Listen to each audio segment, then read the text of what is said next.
सुप्रभात। कक्षा 11वीं में गृह विज्ञान विषय में आज हम प्राथमिक चिकित्सा और पट्टियों के प्रकार उपयोग में प्रश्नों का अभ्यास करेंगे। प्रश्न है, प्राथमिक चिकित्सा क्या और परिभाषा लिखिए। प्रश्न तो उत्तर में हमने क्या देखा, किसी सामान्य व्यक्ति द्वारा किसी सामान्य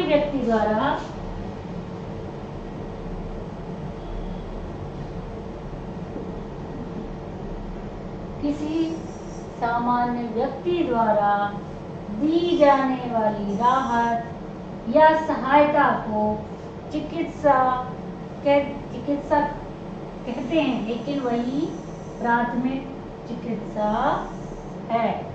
यानी डॉक्टर के आने के पहले दी गई सहायता दुर्घटनाग्रस्त स्थान पर, उसे ही हम प्राथमिक चिकित्सा कहते हैं। जैसे बताया है, प्राथमिक चिकित्सा तत्काल एवं अस्थायी उपचार है जो किसी दुर्घटना होने पर या अचानक बीमार व्यक्ति को दी जाने वाली राहत होती है।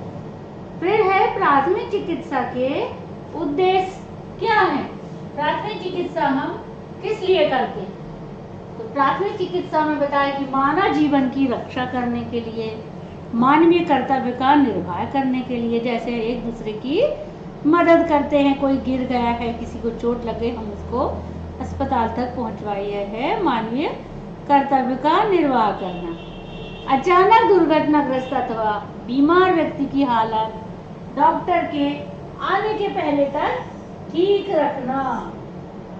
डॉक्टर को बीमार व्यक्ति की जानकारी देना कि वह कैसे गिरा है या क्या हो गया है, या वह दुर्घटनाग्रस्त हुआ तो कैसे हुआ, कहाँ पे गिरा, क्या लगा, ये सब की जानकारी हम डॉक्टर को देते हैं। फिर पट्टी बांधने के उद्देश्य क्या है कि लगे हुए चोट पर या जहाँ पर व्यक्ति के अंग घायल हुआ है उधर पे पट्टी कैसे बांधी जाती है, किस उद्देश्य से बांधी जाती है, उसके बारे में हम पढ़ेंगे कि पट्टी बांधने के उद्देश्य क्या है। और पट्टी बांधने के उद्देश्य घायल का अंग सुरक्षित रहता है। पट्टी बांधने से घायल का अंग सुरक्षित रहता है, यानी हम पट्टी बांध देंगे तो उसको ज्यादा, जैसे ब्लड बह रहा है अगर तो खून नहीं बहेगा, है ना। दर्द अगर ज्यादा तेज हो रहा हो, थोड़े से दर्द में भी राहत मिलती पट्टी बांधने से। फिर पट्टी बांधने से रोगी को पीड़ा व कष्ट भी कम होता है। उस स्थान को बांध दो जहाँ पर लगा हुआ है घाव, चोट, तो दर्द और पीड़ा भी कम होती है। पट्टी से दवा, गद्दी व रुई घाव पर अपने स्थान पर रहती है और घाव में संक्रमण भी नहीं होता, संक्रमण का भी खतरा नहीं रहता। पट्टी बांधने से क्या होता है, दवा लगा दी जाती है गद्दी एक रुई के द्वारा, और वह पट्टी बांधने से घाव के पास से रुई या उधर की जो पट्टी या गद्दी होती वो खिसकती नहीं है, और इसमें मक्खी या कोई भी ऐसे बैक्टीरिया या कीटाणु का डर भी नहीं रहता, तो संक्रमण भी नहीं होता। घाव पर कोई बाहरी वस्तु विषैली कीटाणु प्रवेश नहीं करते। घाव में रक्त स्राव को भी रोका जा सकता है पट्टी बांधकर। अगर तेज रक्त बह रहा है तो हम पट्टी बांधकर घाव में रक्त स्राव को भी रोक सकते हैं।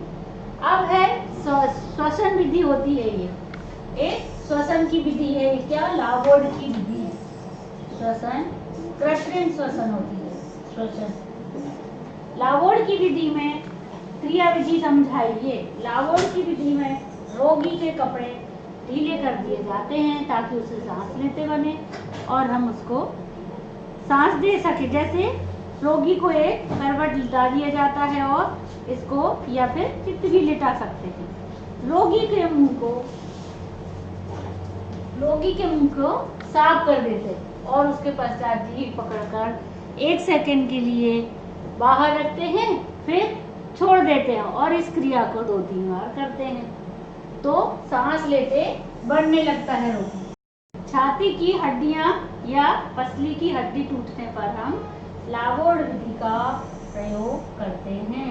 इस विधि का प्रयोग होता है जब छाती या पसली की हड्डियां टूटती हैं तो रोगी से सांस लेने में तकलीफ होती है, उससे सांस लेते नहीं बनती, तब हम लावोड विधि का उपयोग करते हैं। फिर इस विधि में कृत्रिम स्वाद कराने के लिए हमें धैर्य से काम लेना चाहिए। कभी कभी इसमें समय भी अधिक लगता है कि रोगी सांस ले पा रहा कि नहीं। फिर शरीर के अंदर रक्तस्राव के लक्षण और उपचार बताएं या लिखिए। तो शरीर के अंदर जब कभी कोई चोट लगती है, हमें बाहर से दिखाई नहीं देता और शरीर के अंदर के भागों में रक्तस्राव होने लगता है। कभी कभी चोट लग जाने के कारण शरीर के भीतर की ओर रुधिर वाहिनियां कट जाती हैं और रक्त बहने लगता है। जैसे कोई बहुत ऊपर से गिरने पर हमें ऊपर से दिखता है, उसको नहीं लगा, अंदर से पतली पतली नसों में रक्तस्राव होता रहता है। जैसे ये हैं लक्षण, ओठ मुंह पीला पड़ जाना। इसके बाद क्या होता है, इसके उपचार के या इसमें लक्षण क्या क्या दिखाई देते हैं? ओठ मुंह पीले पड़ जाना, चोट लगती है जोर से तो ओठ मुंह पीले पड़ जाते हैं। फिर पसीना अधिक आता है, प्यास अधिक लगती है, बेहोशी आती है, ये सब लक्षण दिखाई देते हैं चोट लगने पर, है ना। फिर उपचार क्या बताए हैं? शीघ्र अस्पताल पहुंचाने का प्रबंध करना चाहिए, व्यवस्था करना चाहिए। फिर खाने पीने को कुछ ना दे उतने समय चोट लगने के पहले। फिर प्यास लगने पर बर्फ चूसने को देना चाहिए और लगी हुई चोट में बर्फ भी रख सकते हैं हम, ताकि रक्तस्राव भी ना हो और अंदर थोड़ा सा जलन और दर्द कम हो।